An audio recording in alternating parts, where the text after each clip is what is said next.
بسم اللہ الرحمن الرحیم۔ محترم ناظرین، پیسے سے ہر چیز نہیں خریدی جا سکتی۔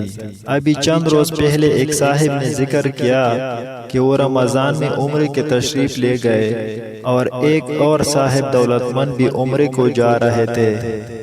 تو میں نے ان سے کہا کہ عمرے کو جا رہے ہو، پہلے سے ذرا انتظام کر لینا تاکہ رہنے کے لیے اور کھانے پینے کے لیے صحیح انتظام ہو جائے۔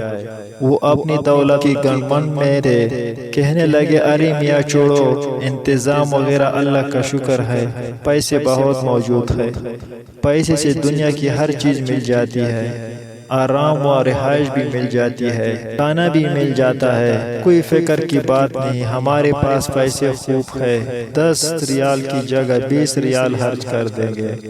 وہی صاحب بتا رہے تھے کہ میں نے 2 دن کے بعد دیکھا تو حرم شریف کے دروازے پر سر جھکائے بیٹھے ہیں۔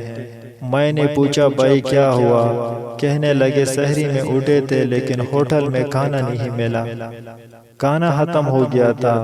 دماغ میں گنمن تھا کہ پیسے سے ہر چیز خریدی جا سکتی ہے۔ اللہ تعالیٰ نے انہیں دکھا دیا کہ دیکھو پیسہ تمہاری جیب میں رکھا رہ گیا اور روزہ بغیر سحری کے رکھا۔